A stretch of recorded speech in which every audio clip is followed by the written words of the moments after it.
Yeah.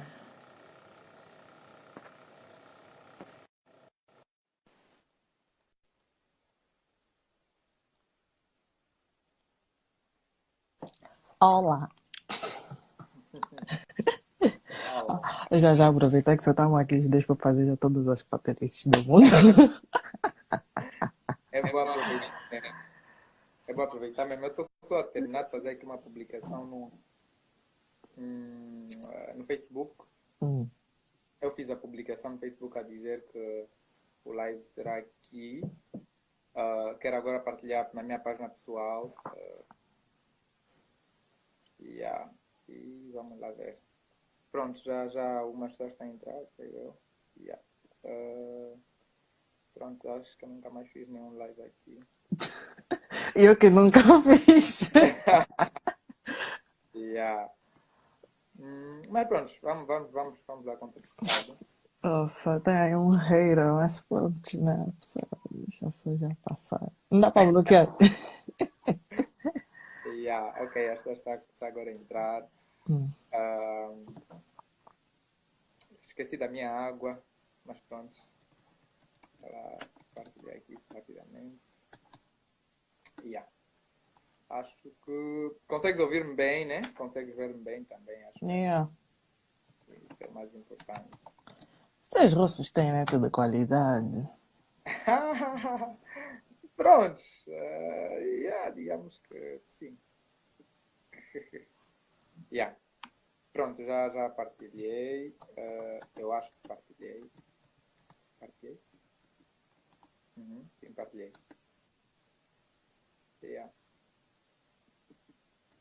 Boa. Então, tá a perguntar se fizeste make-up pro live. É um hater aí. Ok. Boa. Deixa eu só posicionar aqui bem. Eu acho que... Ok. Tá tudo fixe, né? Não estás nervosa nem nada. É de leve. Tá aqui as minhas cábulas, então. Qualquer coisa, só cábula. Calma, eu acho que eu também vou ter que pegar minha água, porque eu estou a ver com a tua água e eu sei que eu vou sentir vontade de beber a minha água também. Deixa eu pegar aqui a minha água. Agora sim. Prontos. Vamos só... Olha, esta está a entrar. Isso é bom.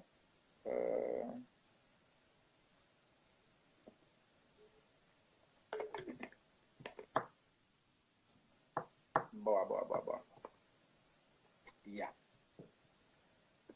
Prontos. Então, muito boa noite a todos. Deixa lá ver aqui, deixa lá saudar um por um. Boa noite ao Edivaldo, Marco Edivaldo. Teu xará. Meu xará, A Renete Zola, boa noite. Edmilson Vela. F. Joyce, alguma coisa aí? Joicênia. José Luiz. Alvarina. Jamila Alexandra. Muito obrigado, Alvarina. Obrigada. Então, nós estamos aqui com a Lude Sebastião. Eu vou chamar de Lude Tamara, mas pronto. A Lude Sebastião. Este, para quem não conhece, esse é o Lafando com a Juventude. É uma rubrica do projeto LAFA. O Lafando com a Juventude, não é? Se nós invertermos as letras, Lafando, né? Se mudarmos as ordens, então nós temos Falando com a Juventude. E é uma rubrica que dá voz e vez aos jovens, não é? Para poderem então partilhar o seu conhecimento, as suas ideias. E nós hoje temos uma jovem que eu admiro muito, eu digo sempre que admiro muito, que é a Ludi. E temos um tema também, por acaso, muito importante, que é o setor petrolífero angolano no contexto atual e a nova estratégia geral de atribuição de concessões petrolíferas 2019-2025. Eu sou Edivaldo Rodrigues, serei o host para hoje e tenho a minha convidada, ela vai fazer a sua apresentação, ela vai dizer quem é, de onde vem, o que é que faz da vida e depois então nós vamos diretamente naquele que é o nosso assunto. Yeah. A minha vez já. Yeah. Eu chamo-me Ludi Sebastião, tenho 22 anos de idade, sou estudante a nível de mestrado no curso de Gestão de Petróleo e Gás. Mas o que acho que a biografia que vocês fizeram já diz muita coisa, então não Não, mas nós preciso de estar queremos, falando. há pessoas que não tiveram a oportunidade de ler, então queremos mais ou menos saber o que é que você faz da vida, além de estudante, se está envolvido em algum projeto e etc. É muito. Eu não gosto muito de falar Só um de cheirinho. mim. Pronto, eu sou licenciada em Geologia, mas também sou engenheira certificada. Mas apesar de não gostar muito de me chamarem de engenheira, yeah. Mas o quê? Uh, já tenho experiência profissional como geóloga de campo, como geofísica e como student manager, que é um trabalho que eu fiz durante esse verão. Mas o quê? Não sei.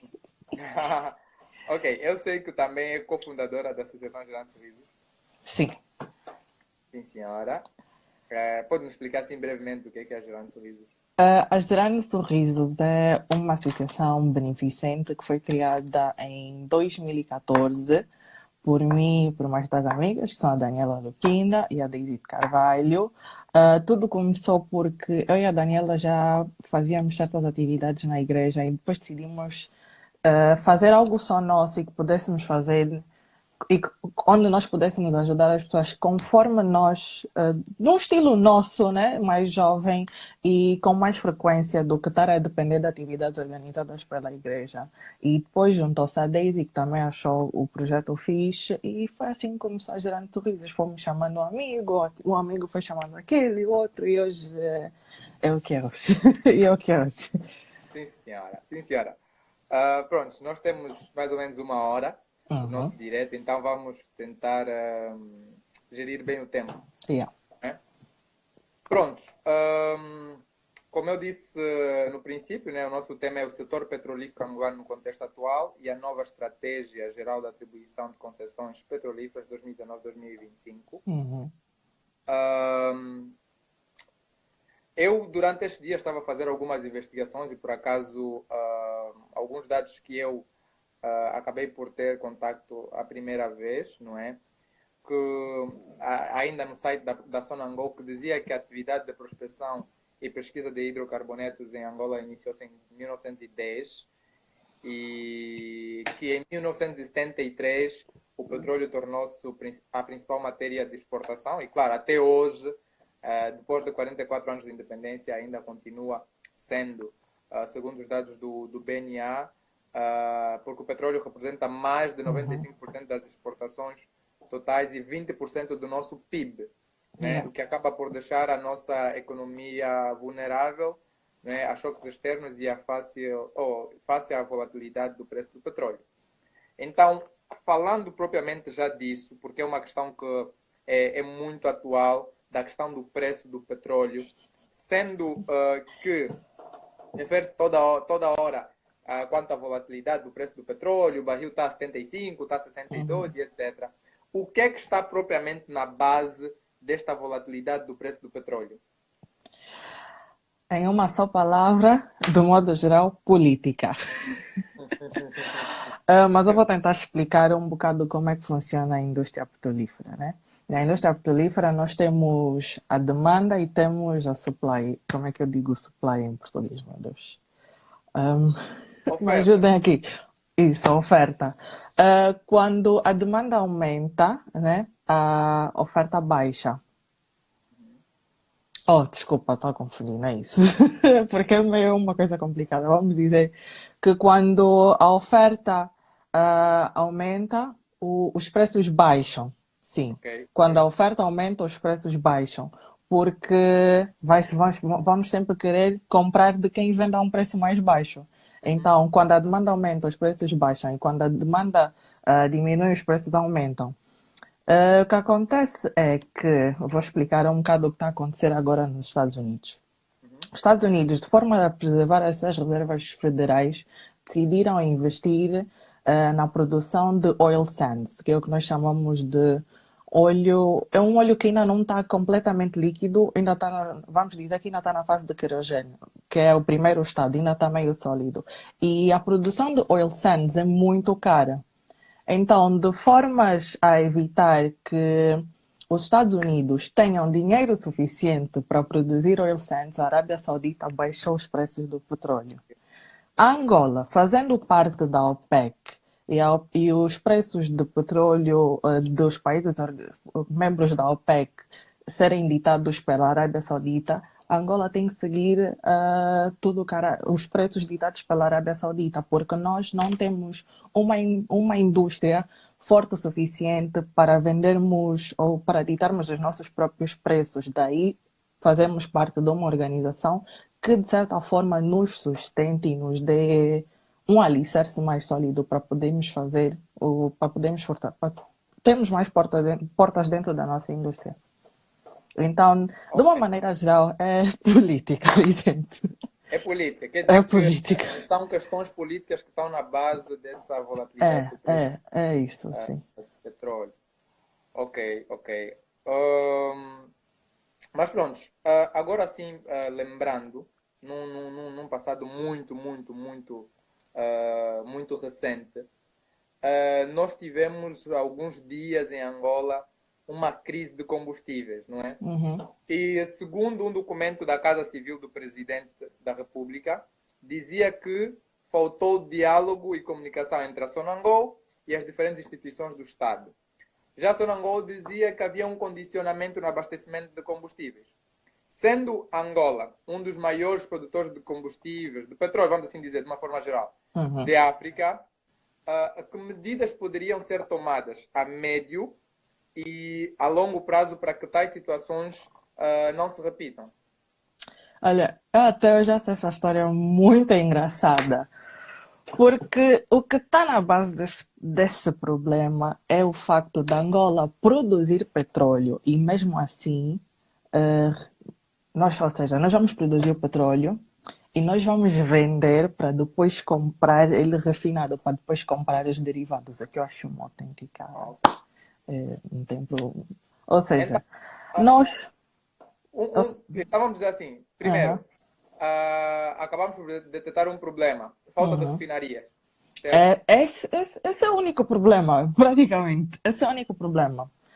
Eu diria que a médio prazo, né? O ideal seria, porque é assim, não sei se o pessoal entende muito bem isso, mas não quero estar a ser muito técnica. Mas existem vários tipos de crudo, que é o doce e o salgado, né? O doce leve e o doce e o pesado salgado, que isso varia muito com o contente de sulfato, é que varia se é doce, se é salgado, e se é pesado ou se é leve tem a ver com o IPA, que é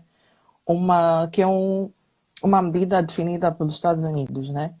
Então, Angola, nesse caso, tem um petróleo que é leve e doce. Isso significa que o nosso petróleo não requer uma refinaria, não requer um complexo de refinamento muito complexo, porque é o óleo é praticamente um dos mais puros. O que acontece, por exemplo, na Nigéria, que é um dos países que tem os óleos mais doces e leves do mundo, as pessoas refinam o petróleo na rua, o que eu não Sério? aconselho ninguém a fazer em Angola, mas é só para dar um exemplo do que nós estamos a lidar aqui. Não é algo difícil. Nós não precisamos de última tecnologia, porque a geologia, a natureza já está a nosso favor e nos Uau. dá algo que é simples de refinar.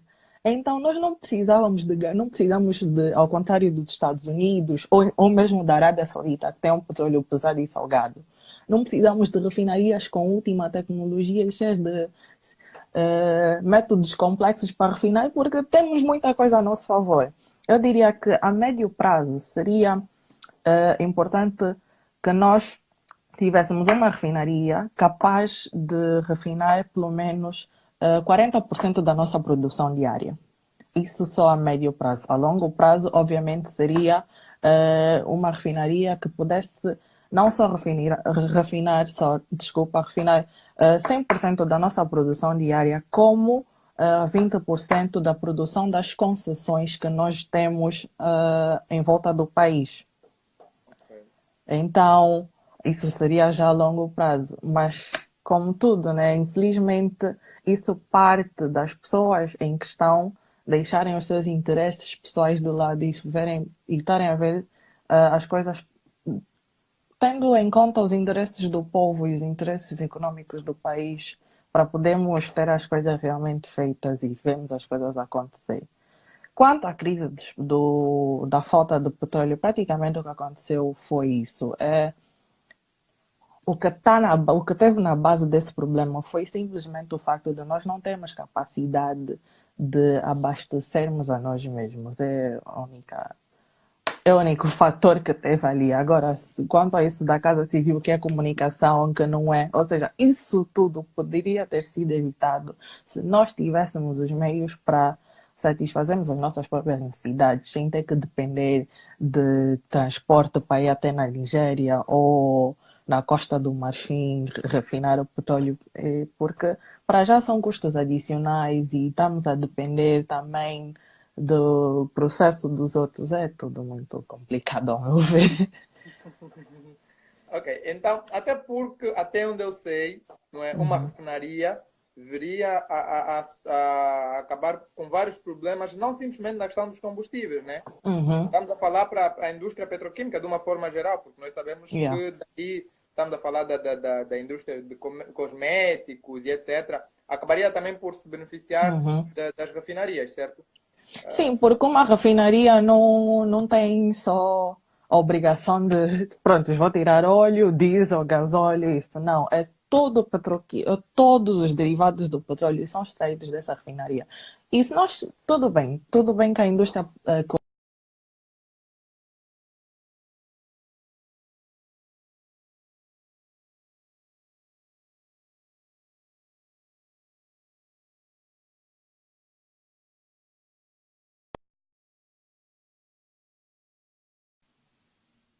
yeah, eu estou aqui, ficou aqui a colar. Não sei onde é que, pronto, perdeste o sinal. Não sei se a E minha não estava a internet dizer voltou. que a minha ligação estava. Não sei se é a tua ligação, se é a minha que estava Ah, fraca. ok. Mas pronto, vou só repetir. Ter uma refinaria não solucionaria apenas o nosso déficit de combustíveis, porque a obrigação de uma refinaria não é só refinar petróleo, jet fuel, diesel, gasóleo, não é só isso. O petróleo tem muitos derivados, como muitos de nós sabemos. E apesar da Angola não ter uma indústria cosmética muito forte, nem outras indústrias, né? Porque, pronto. Isso nos daria a possibilidade, termos uma refinaria nos daria a possibilidade de pegarmos nos outros derivados e vendermos para outros países ou companhias que têm a indústria em certos setores mais fortes que a nossa. Ou seja, já estaríamos a ganhar um bocado com a venda desses derivados. Então, Isso é verdade. praticamente estaríamos a ganhar, não teríamos nada a perder. Isso é verdade. Agora, olhando para aquilo que vai no nosso tema, há um Uhum. termo que se calhar faz muita confusão a muita gente. Se calhar a pessoa diz, mas o que é isso, né? E segundo o decreto presidencial número 52/19, do dia 18 de fevereiro, no seu primeiro artigo foi aprovada a Estratégia Geral da Atribuição de Concessões Petrolíferas para 2019-2020. De uma forma simples, o que são atribuições de concessões petrolíferas? Para nós que não entendemos exatamente o que é isso. Como é que eu vou dizer? Pronto, né, vamos começar com o termo conceder, né? Ok. Que é de onde vem a concessão, esse termo todo, concessão. Uma concessão petrolífera é praticamente quando o governo de um país concede a uma empresa, nacional ou internacional, a oportunidade de explorar, pronto, de fazer exploração, de explorar e produzir petróleo uh, naquele território, num território atribuído pelo governo, que é no nosso caso que temos certos blocos e o governo está a atribuir, ou seja, o governo não quero dizer dar, porque nós não estamos a dar, né? Mas pronto, estamos a conceder.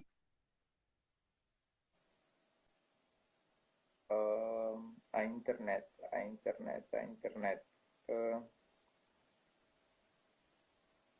Consegues ouvir? Ok. Yeah. Sim, pronto, acho que eu parei que a net caiu quando eu estava a dizer dar, né?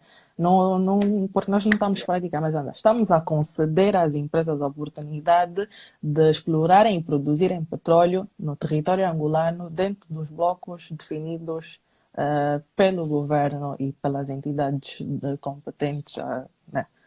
Que são o Ministério dos Petróleos e Recursos Minerais e a Agência Nacional de Petróleo, Gás e Biocombustíveis.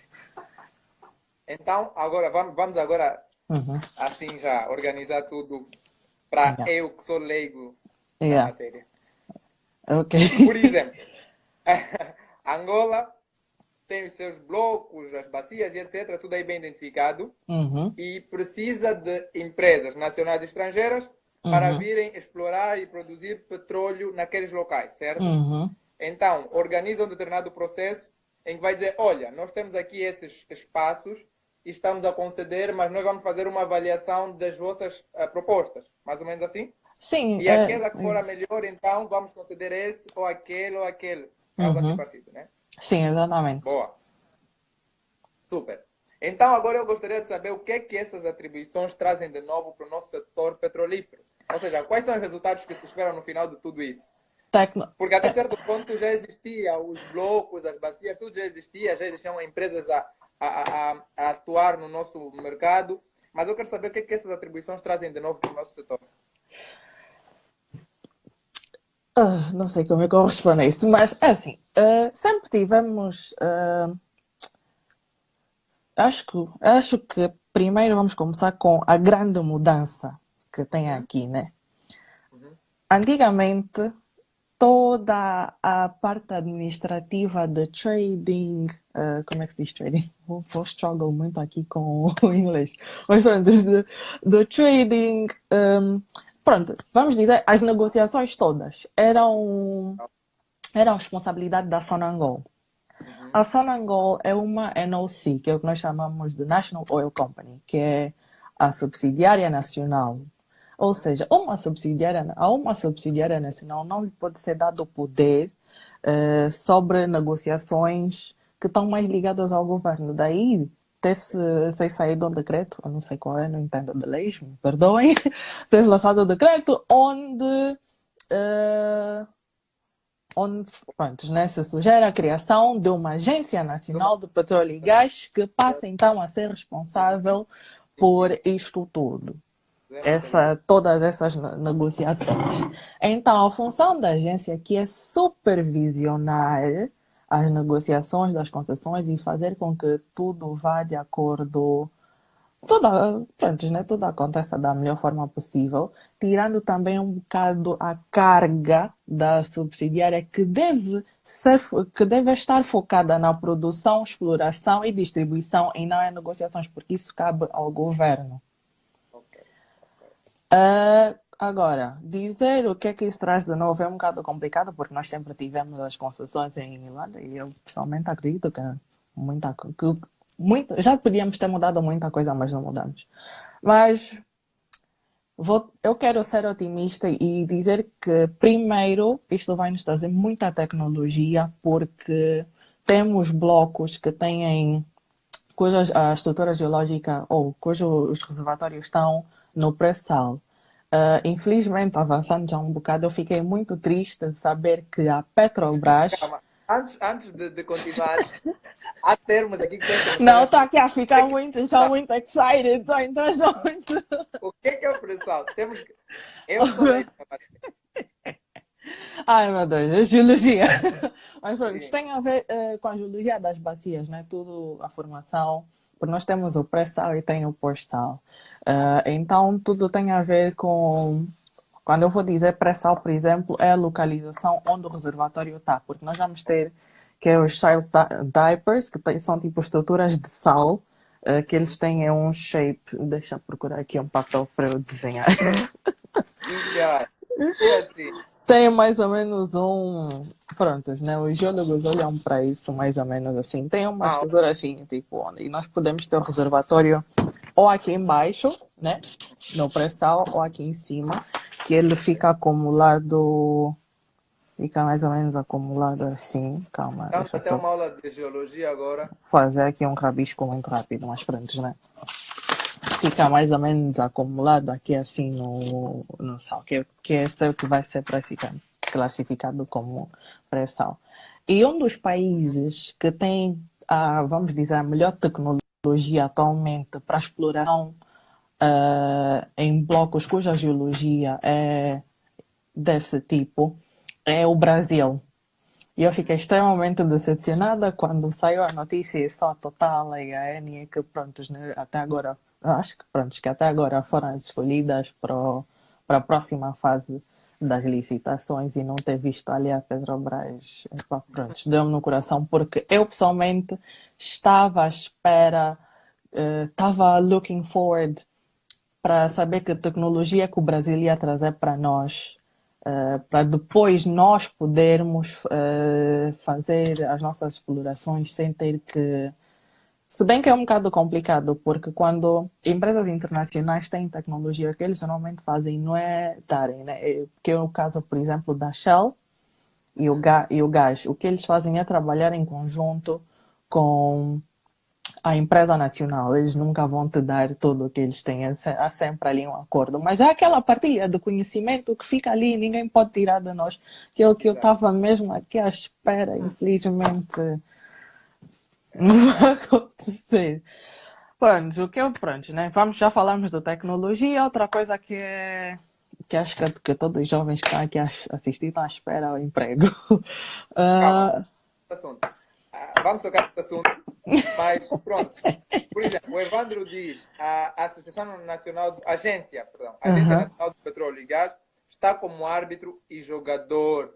Não vejo, acho que queria escrever mudança, creio eu, na minha opinião. Mas eu acho que está como árbitro, Não, não sim, jogador, porque se a certo? agência fosse jogadora, a agência também estaria ali a explorar. A agência não é Exato, exploradora, porque a é, agência não explora. exato. A agência não Até explora onde e eu nem pude perceber, produz. A agência regula as exa- atividades. exatamente, porque até onde eu pude perceber, Uhum, foi mesmo por este motivo que foi criada essa agência, não é? uhum. Foi por esse motivo que foi criada essa agência, então, por um decreto presidencial, foi criado para poder regular todo tipo de negociações relacionadas ao setor petrolífero.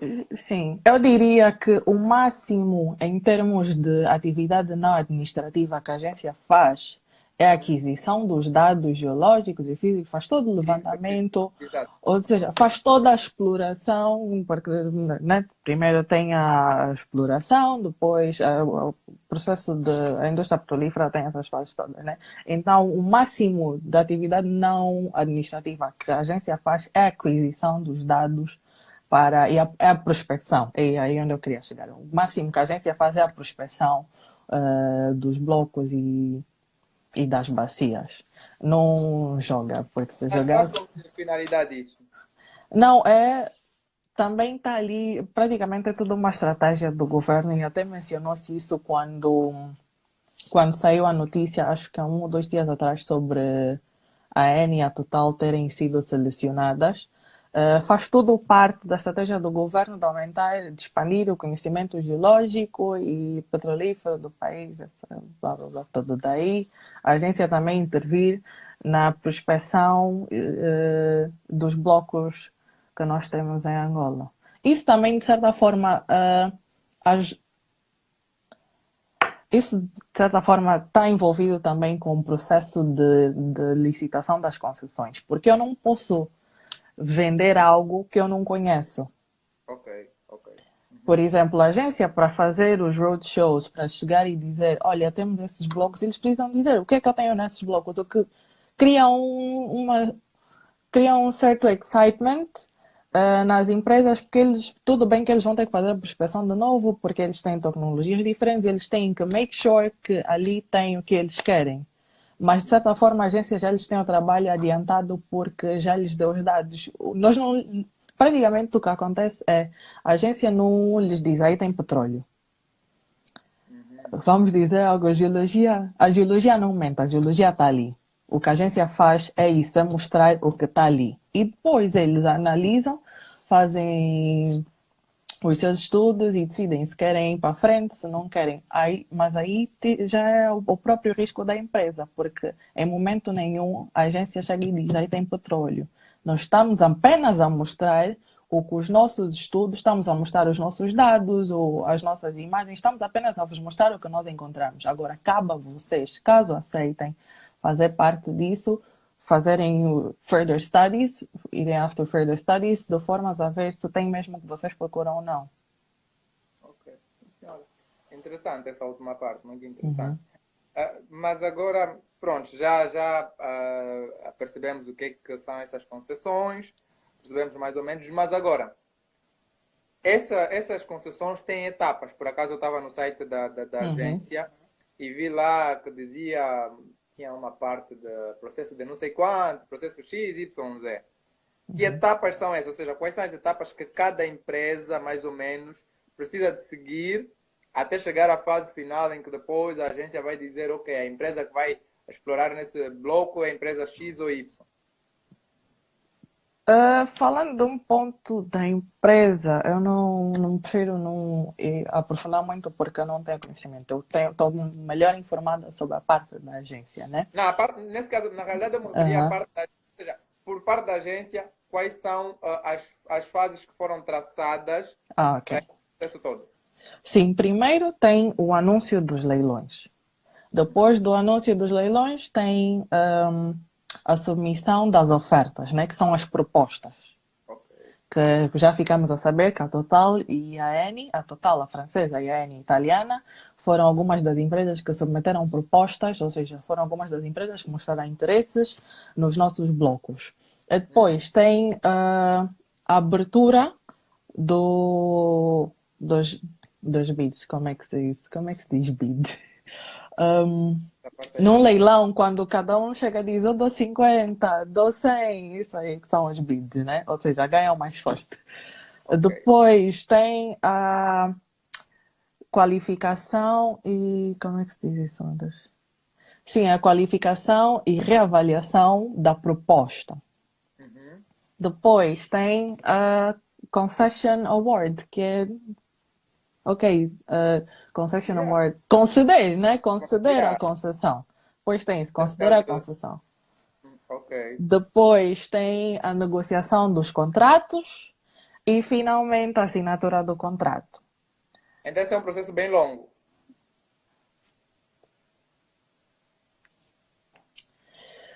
Quando é que o anúncio saiu? O anúncio saiu acho que em setembro, né? Começaram, as propostas foram submetidas em outubro, né?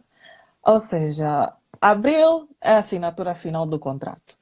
E até dia 2 de maio, as empresas têm que começar a trabalhar. Ou seja, um mês depois da assinatura do contrato, as empresas têm que começar a trabalhar. Então, eu diria, deixa aqui ver, Uau. outubro, novembro, dezembro, janeiro, fevereiro, março, abril, maio. Yeah, demora um bocado. Acho 9, 8 meses. É mais ou menos ali, 9, 8 meses. Yeah, quase um ano, praticamente. É um bom tempo, é um bom tempo. Uhum, É um bom tempo. E prontos, os blocos foram identificados, né? Os blocos uhum. que foram identificados, que farão parte dessa concessão. Tem alguns blocos, eu ouço muito falar dos blocos 10, 15, etc. Eu não sei, eu não entendo muito São os disso. com a melhor geologia. Por isso é que são os mais famosos. É, mas desses blocos, ou bacias também, porque eu por acaso Uhum. ouvi falar Não, há de Namíbia. diferença. Há Sim, eu sei que há diferença. diferença, eu sei que há diferença. Mas eu quero que me expliques propriamente que blocos ou então que bacias, sei lá, desse campo. Me explica bem a diferença primeiro Tá e bom, depois ok. Explica Pronto. qual desses serão abrangidos por esse processo. Bom, primeiro, nós temos as bacias, né? Temos a bacia do Namibe e a bacia do Benguela, De Benguela, exato. né? Essas duas bacias, as bacias praticamente são formadas fruto de um processo geológico.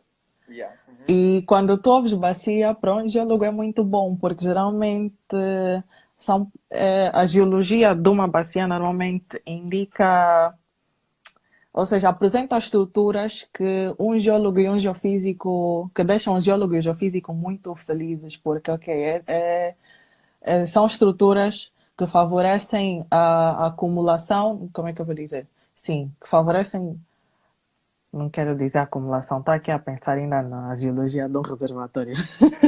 Não, quando eu estou aqui a lutar com as palavras. Mas pronto, né? Fazem pensar que aqui pode ter petróleo. É isso. Ok, Aqui pode ter petróleo. E depois, nessas bacias, nós vamos dividir em blocos.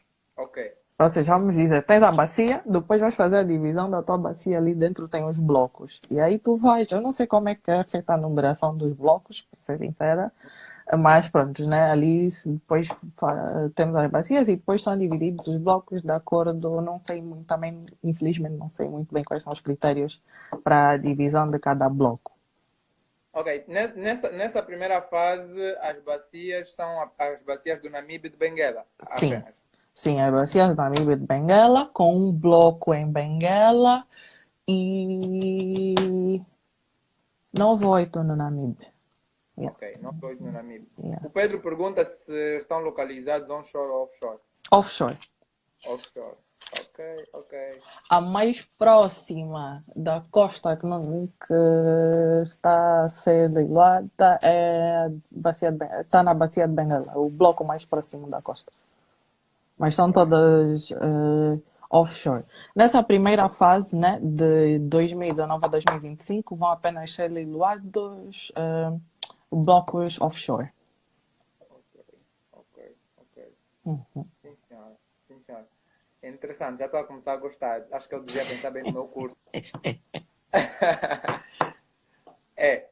Não, mas realmente isso é muito importante, até porque é um processo que tem-se falado muito, mas para Uhum. nós jovens, que principalmente os que não são dessa área, Uhum. passa assim um pouco como se fosse algo que não tem muita importância, mas eu estou a gostar muito de Yeah. saber tudo isso quanto à questão das bacias. Eu aprendi agora que uma bacia não é que é constituída por vários blocos, e na bacia vai fazer a divisão dos blocos.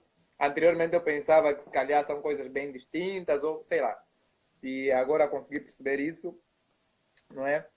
Então, pronto. Yeah. Consultei só aqui na minha cábula, eu tinha razão. São 9 no Namibe e 1 em Benguela. São 10, vamos leiloar 10 blocos por ano. Yeah. Epá, eu sei que é muito dinheiro, nem vou falar na questão do dinheiro, é muito dinheiro. É assim, as pessoas, muita gente está interessada. Eu sei que muita gente aí quer saber quanto é que vai entrar nos cofres do Estado. Infelizmente, não sei, já chegamos nessa pergunta de explicar como é que o país vai ganhar? Não, pode explicar já, pode explicar já. Assim, ah, quando se atribuem concessões, assim, o sistema contratual na indústria do petróleo tem várias formas, né? Nós temos, por exemplo, no caso da Angola, nós aderimos ao Production Sharing Agreement, que é um sistema contratual, sistema contratual, né, de partilha de produção. Ok. Ou seja, nós não vamos estar a ganhar em dinheiro, nós vamos estar a ganhar em barris de petróleo. Ah, ok. Ok? Ok. Agora, a parte boa é que nós podemos chegar a ganhar até 70% da produção. Porque isso é o que acontece na maioria dos contratos de partilha de produção. Porque o que acontece é, o governo nós temos várias taxas. Ou seja, a companhia vai lá explorar. Por exemplo, no caso da Angola, que está atualizada, né? O governo vai cobrar 50% em taxas. Depois vem a Sonangol tem direito na qualidade de NOC, de National Oil Company, tem o direito de cobrar até 20%, que pode não ficar com todos os 20%, dependendo já quando começarem ali as conversas do contrato, a Sonangol pode acabar por ficar só com 5%. Mas o que foi estipulado até agora é que a Sonangol pode ficar com até 20% da produção e o governo vai acabar por cobrar 50% em taxas, royalties e muitas outras fees. Como que se diz fees? Pronto. Tudo tem a ver com o quê? Com Sim, dinheiro. mas pronto, em suma é isso. Nós não vamos Não, estar a ganhar dinheiro, eles não nos vão estar a dar dinheiro, vão nos dar petróleo. Nós vamos estar a ganhar em petróleo. epá, é interessante, mas ao mesmo tempo é um pouco. Eu fico aqui a pensar, estar a ganhar em petróleo, sabendo que o preço do petróleo pode estar aí a oscilar, epá. Aham. Mas pronto, mas de qualquer forma é interessante. Antes de continuarmos, há aqui Uhum. algumas questões. Ok. Ok, pergunta da Mena Kuntuala. Diz boa noite. Antes de mais, parabenizar-vos pela iniciativa. Muito obrigado. A minha questão: vale a pena ainda investirmos nos derivados de petróleo? Prontos, por acaso eu tenho uma pergunta bem similar a essa. Porque se nós observarmos bem,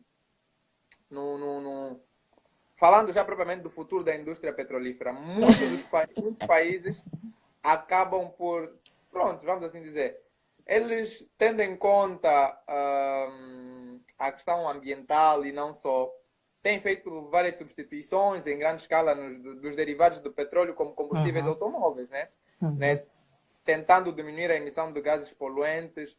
Alguns têm virado um pouco mais para a produção de veículos elétricos e outros veículos híbridos, não é? Então, será que, olhando para a questão também da MENA, será que vale a pena ainda investirmos nos derivados do petróleo? E assim também, juntando com a minha questão, será que daqui a uns 30, 40 anos não veríamos o fim da indústria petrolífera? Ah, como é que eu vou começar? O que acontece é, nos dias de hoje, né, face essas questões climáticas e ambientais todas que nós vemos, pronto, né, que são eminentes, eh, a maioria das indústrias petrolíferas mudou de approach, mudou de tática. Ok. Que, por exemplo, é o caso da Empresa Nacional da Noruega, que até chegou a mudar de nome, de oil para energy, né? Que Ok. era, né? Porque quando se fala propriamente de oil, nós estamos a falar de energia, power. E o que acontece agora é que procura-se cada vez mais formas mais clean e sustentáveis de produzir energia. Contudo, não vou falar em indústria petrolífera, vou falar hydrocarbon. A indústria dos hidrocarbonetos está longe do fim. Ok. Podemos, o que se espera daqui a mais ou menos 20 anos é uma descida considerável no uso do petróleo como para fornecer energia. Contudo, vê-se um aumento significativo no uso do gás. Porque o gás, ao contrário do petróleo, já é mais limpo em termos de, vamos dizer, poluição também, e dependendo da forma como se trabalha com gás, ele pode até não causar hazard, como é que se diz hazard? Não pode não ter nenhum perigo, porque há formas, há vezes em que o gás nem é flammable, não causa combustão. Então, vê-se hoje em dia, a moda agora é usar gás. É, gás, como tem se dito agora nesse mundo do petróleo e do gás, gas is the future. O gás é o futuro. Para É, vocês é o futuro, para nós, dados são o futuro. então, pronto, né, para nós agora gás é o futuro. Quando vamos falar já de renewable energy, que é já de solar, wind, apesar vou dar o exemplo da Solar, né? Uhum. São alternativas muito boas, mas não se aplicam em todos os lugares do mundo. Porque nem todos os lugares do mundo têm uma exposição solar suficiente para acumular energia. Plus, se nós queremos entrar para para um século, para uma era onde nós estamos a usar energia limpa, né, que é a clean energy, de forma a diminuir os impactos ambientais e climáticos, né, que é o que nós queremos. Quando se usa durante esse processo todo, né, da arrecadação de energia solar, faz-se o uso de baterias, né, para acumular toda essa energia que nós harvest, como é que se é harvest? Que é, eu estou a lutar, é sério. Eu não tenho dicionário em inglês e português, desculpem. Mas pronto, né, toda essa energia que vai ser arrecadada, pronto, que vai ser harvest do sol, né, dos raios solares. Uhum. Contudo, a Eu prefiro. produção contudo, a produção de baterias é um processo sujo. Ok. Então, nós não podemos estar a falar do solar como clean energy quando o processo, né? Quando o processo que envolve uma das maiores componentes, das principais componentes desse sistema, desse modo de energia sustentável, é sujo. É como praticamente não estamos a mudar muita coisa, né? É. E também tem muitos fatores ainda no que concerne a energia renovável que ainda estão aí a ser estudados, principalmente no que diz respeito ao custo de investimento. Ainda há muito para se investigar e nem todo mundo ainda está preparado para investir o seu dinheiro nisso. Então, daqui a uns, vamos dizer, 10 anos com certeza, o gás ainda vai estar aqui. O petróleo vai baixar, mas o gás com certeza. As energias renováveis prevê-se um aumento de 2%, mas o gás consideravelmente está nos 25%, 30% e o petróleo vai Pronto. consideravelmente baixar. O Contudo, Mauro. não é o fim do petróleo. Ok. Mas, Contudo, não é o fim do petróleo por causa dos outros derivados. sim, os Então, outros ainda derivados. vamos usar. Podemos não usar para generar energia, mas vamos continuar a usar sempre. Por exemplo, o Mauro Ferraz ele diz qual é o impacto Uhum. ambiental que a exploração destas bacias pode trazer. E eu associo essa questão a, por exemplo, o que vimos agora, vimos no Brasil, não Uhum. é? Eu acho que em 2010 também houve um grande derrame nos Estados Unidos. Ah, Uh, é o meu então, favorito. eu então, provavelmente, qual é o impacto ambiental que a exploração dessas bacias pode trazer? E gostaria também que me explicasses mais ou menos o que é que acontece quando acontecem os derrames, como que houve, por exemplo, no Brasil, que houve nos Estados Unidos. Uhum. Impacto ambiental, vou falar primeiro no caso da Angola. Uhum. No caso da Angola é um bocado complicado falar de impacto ambiental porque nós, para já, nem temos metade das nossas espécies identificadas. E eu não posso estar a falar de impacto quando eu não sei o que é que vai estar o que é que vai estar a ser atingido, né? É meio complicado estar a falar disso, mas a maioria do impacto ambiental negativo dentro da indústria petrolífera acontece quando tá aí, né? Quando acontecem esses derrames de petróleo. Ah, e outra coisa, nem todo derrame de petróleo precisa ser remediado, precisa de resposta. Coisas que que influenciam, né, já estou aqui a querer falar inglês, se o derrame de petróleo deve ser remediado, né, respondido ou não, são, por exemplo, a densidade. Primeiro vamos falar, né, se o petróleo é leve e doce ou se é pesado e salgado. Essas são as coisas. E depois disso tudo, dentro disso tudo, tem a viscosidade, a densidade do petróleo, capacidade do petróleo de ser o flashpoint, que é tipo a capacidade do petróleo como é que se diz? De ser incendiado, de ser flammable. Uhum. Contudo, no caso da Angola, como eu já expliquei, o nosso olho é um dos melhores do mundo, né?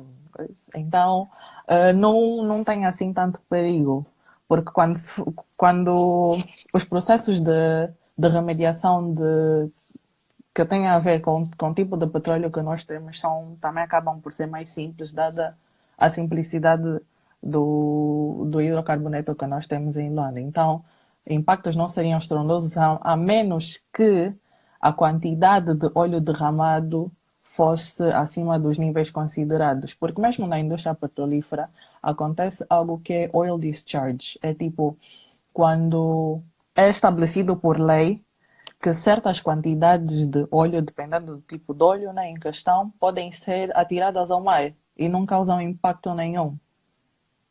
Ah, sim, depende muito.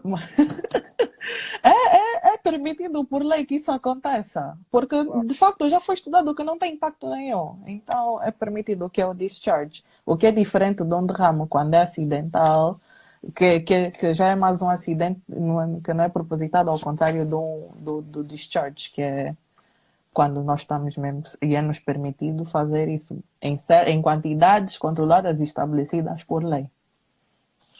Ok. Agora, em relação ao que aconteceu no Brasil, ah, eu não tenho muitos detalhes sobre o acidente ou como aconteceu, mas do meu knowledge, quando acontece um derramamento de óleo, é responsabilidade da empresa transportadora em primeiro e da empresa produtora, uh, como é que eu vou dizer adjust?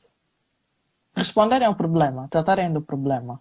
E o que eu vi nos poucos vídeos que eu vi aqui no Instagram era que a população é que estava ali a lutar de salvar os peixes e não sei o quê, o que é uma irresponsabilidade. Eu não sei de que companhia se trata, mas há casos também em que é até permitido o envolvimento de governos internacionais, dependendo muito da gravidade do problema, que foi o caso do Exxon Valdez, que aconteceu nos anos 90 e no próximo do Havaí, e até hoje os impactos ambientais estão aí, e há espécies que não conseguiram recuperar dos estragos feitos por aquele derrame. E mesmo também, por exemplo, nesse acidente que mencionaste que aconteceu em 2010, até hoje a BP, que era a empresa responsável pela plataforma, não era a operadora, mas era a empresa responsável pela produção, até hoje todos os dias não, é estimado que todos os anos a dívida da BP aumente em compensação tanto dos seres lesados, tanto do ambiente, muita coisa ali que eles estão a pagar aos americanos por causa daquele acidente. Olha, o Paulo Cambambi diz o seguinte: boa noite, família. Como geóloga, o que dizes sobre a produção de petróleo e gás em Angola onshore? Estive alguns dias a investigar e dei por conta que no Benfica, em Luanda, tem alguns poços perfurados. Ou seja, o que é que dizes sobre a produção de petróleo e gás onshore em Angola? Poços perfurados por quem? São legais? Epá, vamos esperar que o Paulo responda aqui. Enquanto isso, o MENA Kuntuala, pronto, ele falava aqui sobre a questão da energia solar, os painéis solares exigem Uhum. manutenção cara, não é? Pergunta também, a energia nuclear poderá ser uma opção para suprir falta de eletricidade? Pronto. Ah, o Pedro diz, mas a poluição da produção de energia solar equipara-se à produzida pelos combustíveis fósseis, e também ela aqui menciona dos derramamentos, os derrames que houve no Golfo do México, Nigéria, fala Uhum. aqui também de Cabinda, Brasil e por aí em diante. Ele diz aqui, como explicaria o derrame em Cabinda que poluiu rios e terras agrícolas? Exemplos que já temos foram destrutivos. Come on. Não, é o que eu disse, é o que eu falei no caso do Brasil, que a responsabilidade quando acontece um derramamento de petróleo, a responsabilidade não é da população civil, a responsabilidade primeiro se, caso tenha ocorrido durante o transporte, né, da entidade responsável pelo transporte, se foi durante a produção, né, da entidade responsável pela produção. Primeiro. Depois, cabe ao governo criar leis que reforcem que essas regulações que chegam internacionais praticamente são praticamente standards sejam cumpridas.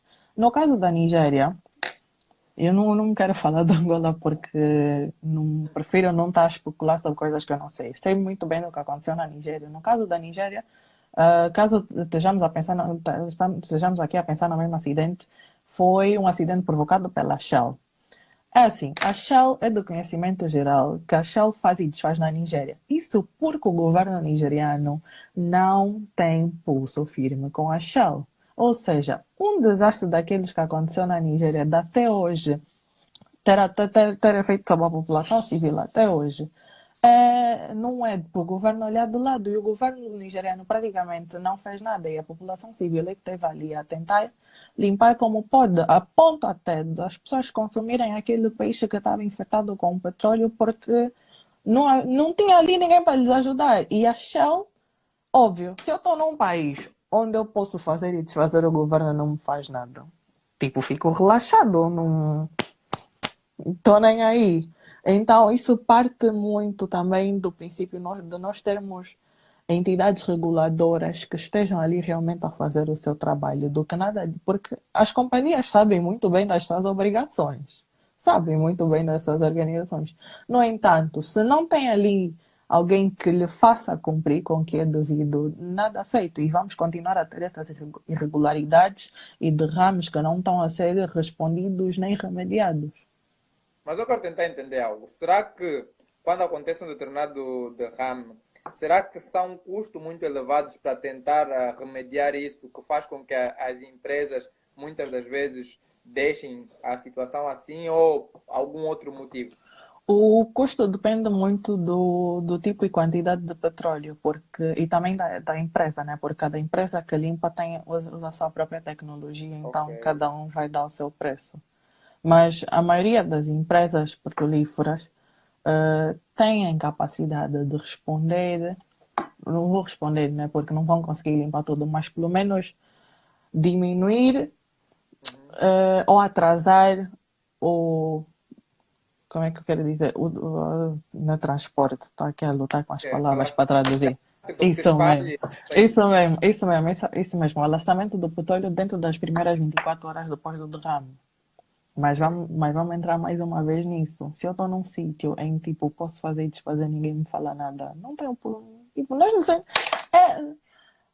É, não é ético, mas é a natureza humana. E empresas capitalistas que são o caso que são o caso das que nós chamamos as Seven Sisters, as sete irmãs, e Mas, né, que são a BP, a ExxonMobil, a Shell, a Chevron e a Gulf e a Texaco, algumas outras.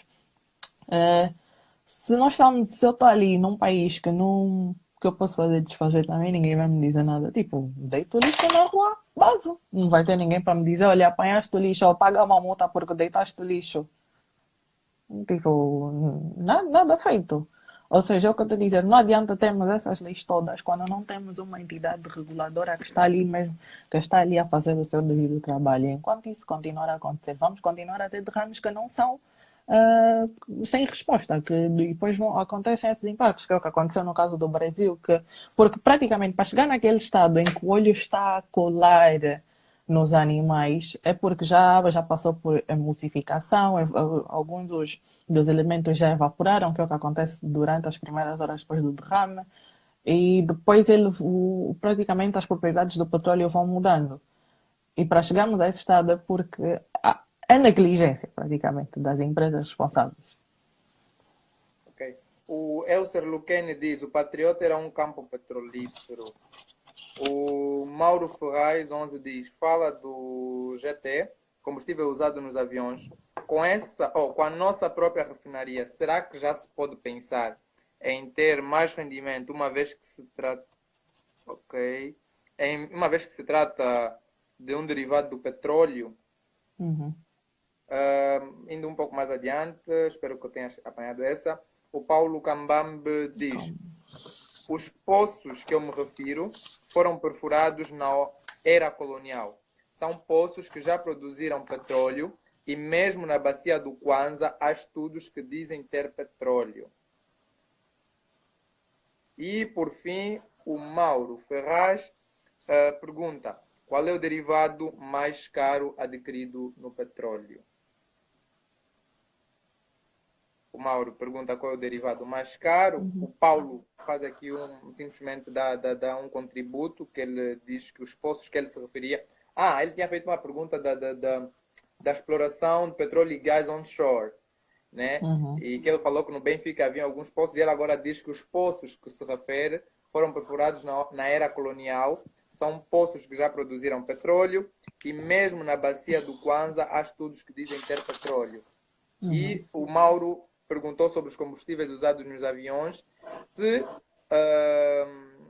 perguntou, não é, se já se pode ou podemos pensar em rendimentos com a nossa refinaria quando se fala dos combustíveis usados em aviões. Acho que é isso. Definitivamente, se tivermos uma refinaria